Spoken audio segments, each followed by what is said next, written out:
സർവശക്ത രക്ഷിക്കണേ.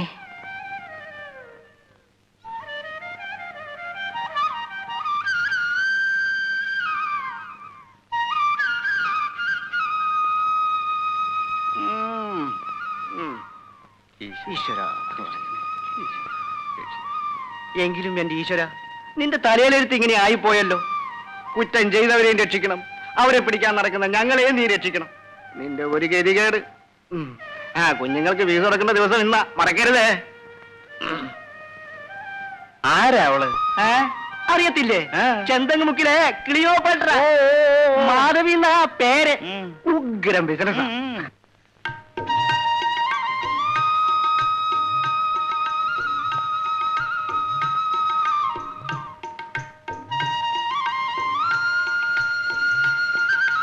എന്താ കല്യാണി, വിശേഷമൊന്നും പറയാറായില്ലേ? ഇതാ, ഞാൻ കൊച്ചമ്മ വിട്ടു വന്നേക്കാം. നീ ഒന്നും വെക്കാനും വിളമ്പാനും നിൽക്കണ്ട, എല്ലാം ഞാൻ ഒന്ന് ചെയ്തേക്കാം.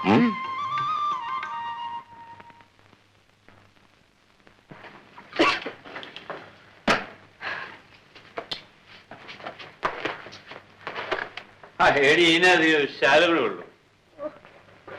എന്താന്ന് വെച്ചാ വാങ്ങിച്ചു കൊടുക്കും. എനിക്കൂടെ ഒരു 2 രൂപ. പിന്നെ ഇങ്ങനെ കുടിച്ചു കളയാൻ എളുപ്പമാ. ഇത് ഉണ്ടാക്കാൻ ഞാൻ പറഞ്ഞ പാട് എനിക്ക് മാത്രം അറിയുള്ളൂ. ഇത് ബോംബെ കൽക്കട്ട ഒന്നുമല്ല. ചുവന്ന വിളക്കും കത്തിച്ച് ഇങ്ങനെ വാതിലും തുറന്ന് കാത്തിരിക്കാൻ.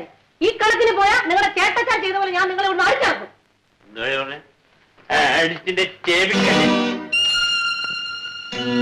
ഓ, നിന്റെ പട്ടിയുണ്ടല്ല, അവൻ എന്നെ കടിക്കും അല്ലേ? ഭദ്രം വയ്ക്കും.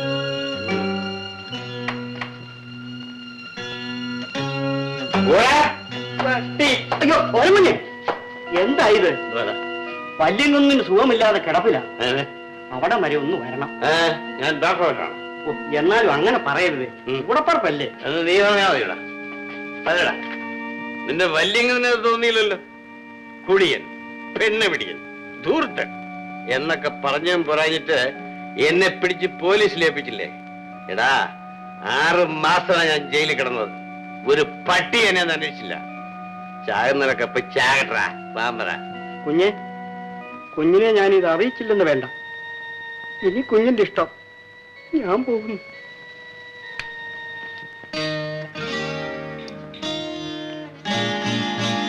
പിന്നെ ഇത് ദേഷ്യം കാണിക്കാനുള്ള സമയമല്ല. ഞാൻ പറയുന്ന ഒന്ന് കേൾക്കും. കണ്ടമാനം സ്വത്തും പണമുള്ള നിങ്ങളുടെ ചേട്ടൻ മരണസമയത്ത് കണ്ണീരുമായി നിൽക്കുന്ന നിങ്ങളെ കാണുമ്പോഴെങ്കിലും എന്തെങ്കിലും ചെയ്യാതിരിക്കില്ല. നമ്മുടെ കഷ്ടമൊക്കെ തീരുകയും ചെയ്യും. അതിന് കണ്ണും കുറിച്ച് അവിടെ കയറി ഇരുന്നു. ഞാൻ പറയുന്നൊന്ന് കേക്ക്.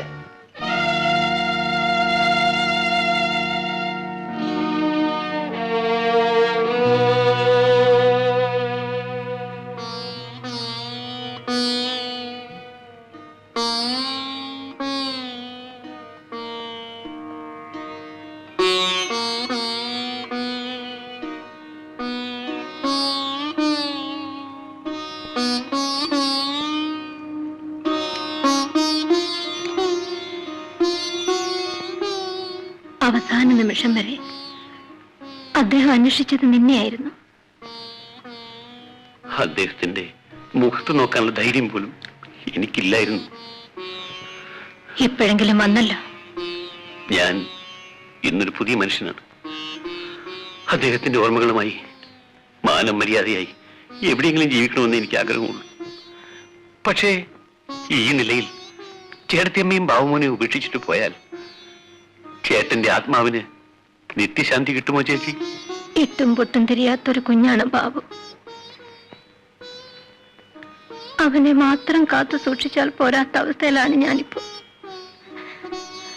ഈ നിലയിൽ ഞങ്ങളെ അനാഥരാക്കി അദ്ദേഹം പോയി.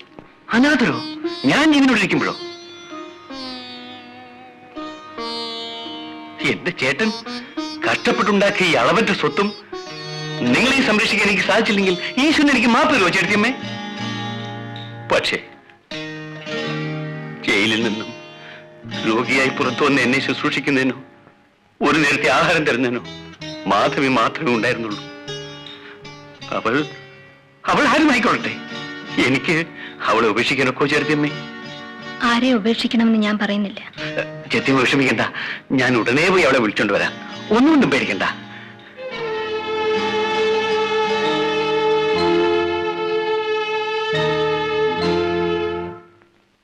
കൊച്ചമ്മേ, ആ ഗോപാലൻ കുഞ്ഞ് വെമ്പറന്നവരെയും കൊണ്ട് ഇവിടെ വന്ന് താമസിക്കാനാണോ പാവം? എനിക്കൊന്നും അറിയില്ല. അവരാരാണെന്നും അവരുടെ ജീവിത രീതി എന്താണെന്നും കൊച്ചമ്മയ്ക്ക് അറിഞ്ഞുകൂടാ. നമ്മൾ അങ്ങനെ ആരെയും കുറ്റപ്പെടുത്താൻ പാടില്ല. കൊച്ചമ്മയുടെ കൂടെ ഈ വീട്ടിൽ താമസിക്കാനുള്ള യോഗ്യത അവർക്കില്ല. കൊച്ചമ്മേ, എന്റെ യോഗ്യതയും പ്രതാപവും എല്ലാം കഴിഞ്ഞില്ലേ ശങ്കരൻ നായരെ?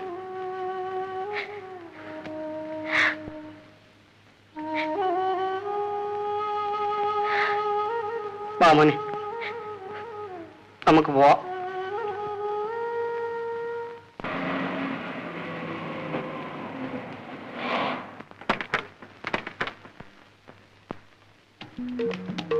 എന്റെ അതേ കൊടുത്തു ഇറങ്ങുവാനും വയ്യ.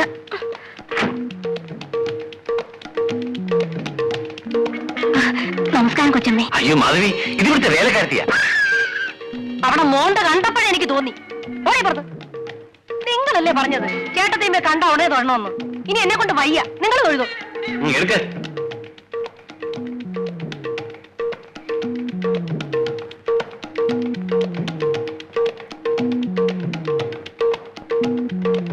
എന്താ നടി നോക്കിക്കുന്നത്?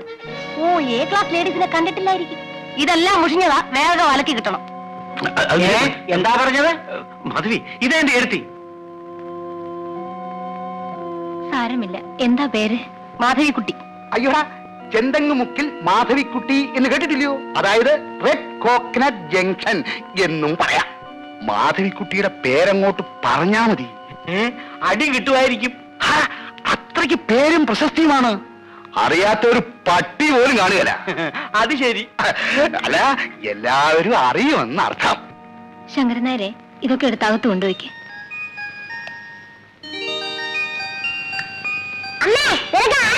ആ മോന് മനസ്സിലായില്ലേ? ഞാനാണ് മോന്റെ ചിറ്റപ്പൻ. ആ, ചിറ്റപ്പന് സുഖമല്ല മോനെ, അരിഷ്ടം കുടിച്ചതാ. പിന്നെ ഇത് മോന്റെ കുഞ്ഞമ്മ. ഞാൻ മോന്റെ അങ്കിള്. മോർണിംഗ് വാ, മേല് കഴി ആഹാരം കഴിക്കാം. ഗോപാല, മുകളിലത്തെ മുറി ശരിയാക്കിയിട്ടുണ്ട്. ഉവ്വ. കുളിച്ചിട്ട് വരൂ, ആഹാരം കഴിക്കാം.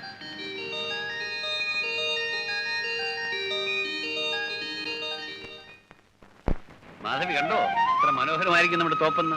തെങ്ങുണ്ട്, വാഴയുണ്ട്, നെല്ലുണ്ട്, എല്ലാ കൃഷികളും ഉണ്ട്. ഇറങ്ങി വാ.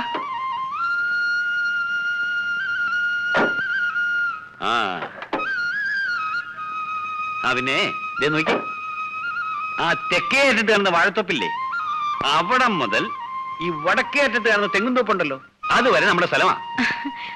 അപ്പൊ നമ്മുടെ റബ്ബർ എസ്റ്റേറ്റ്? അതിവിടെയല്ല, ഇവിടുന്ന് 10 മിനിറ്റ് മേലെ അകലെയാ. പന്നിപ്പാറ എന്ന് പറയും. 115 ഏക്കറാ. അങ്ങോട്ട് വാ. ഒരു 4 കരിക്കൂടെ കൊച്ചമ്മയ്ക്കാ, വേഗം വേണം. കൊച്ചമ്മയ്ക്കോ? ഏത് കൊച്ചമ്മ? ഏത് കൊച്ചമ്മന്നോ? മാധവി കൊച്ചമ്മ. അല്ല, നമ്മുടെ ചെന്തങ്ങമുക്കിലെ ചരക്കല്ലേ അത്? മാധവിക്കുട്ടി കരിക്ക് കുടിക്കാൻ പകലേങ്ങി ഇറങ്ങിയിരിക്കാൻ തോന്നുന്നു. ചെന്തങ്ങോ? അതെ സാറേ, ചെന്തങ്ങമുക്കിലെ മാധവിക്കുട്ടി അത്. അനാവശ്യം പറഞ്ഞാലേ അടിച്ചിന്റെ പല്ലിയാന്തായിട്ടേ. എന്തുവാടാ നീ?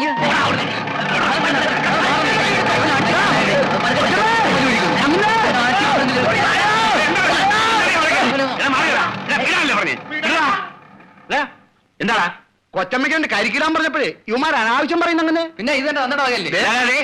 മര്യാദയ്ക്ക് സംസാരിക്കണം. ഈ പറമ്പ് ഞങ്ങളെ വകയാ. അപ്പോഴേ നിങ്ങൾക്ക് തെറ്റ് പറ്റിയതാ. ഇത് മണിമംഗലത്ത് ഭവാനി അമ്മയുടെ വകയാണ്. അവർ എനിക്ക് പാട്ടത്തിന് തന്നിരിക്കുക, മനസ്സിലായോ?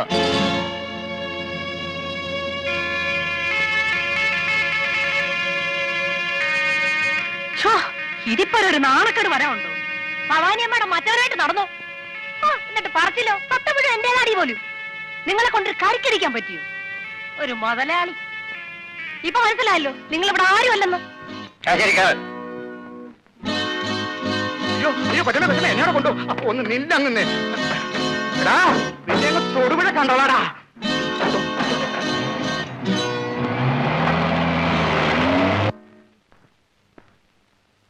മണി, എടോ മണി, നമ്മുടെ സാധനങ്ങളിലെടുത്ത് കാരക്കട്ടെ. പണ്ടാരും ഒടുങ്ങി. ഏതായാലും നമ്മുടെ കൊച്ചമ്മ രക്ഷപ്പെട്ടു. എല്ലാവരും കുറെ കൂടി പോകുന്നുണ്ട്. ജാനകി ഇവിടെ നേരെ ഞങ്ങളുടെ സാധനങ്ങൾ എല്ലായിടത്തും വണ്ടിയിൽ കയറ്റ്. ഇനി ഒരു നിമിഷം ഞങ്ങൾ ഇവിടെ നിൽക്കില്ല. ആ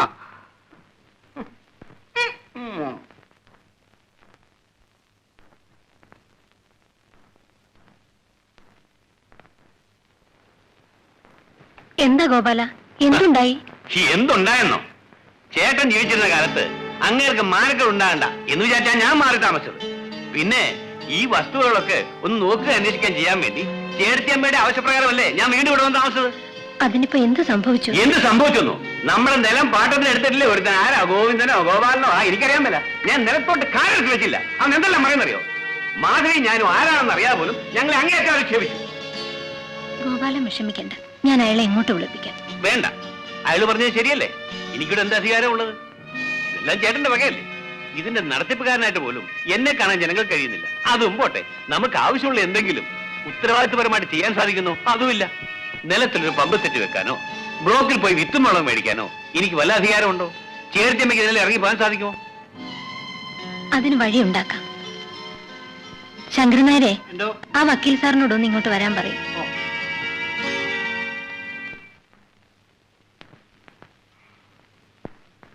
ബാബുമോൻ മേജറാവുന്നത് വരെ ഭവാനിയമ്മക്ക് അവകാശപ്പെട്ട സകല സ്വത്തുക്കളും നോക്കി നടത്തുവാനുള്ള ഉത്തരവാദിത്വം ഈ പത്രം വഴി ഗോപാലിനെ ഏൽപ്പിക്കുകയാണ്.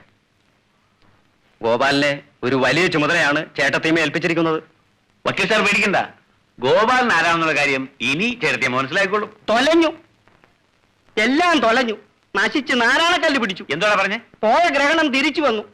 ഇനി ഇവിടെയുള്ള എല്ലാ നീർക്കോലിയും പത്തിയെടുക്കും.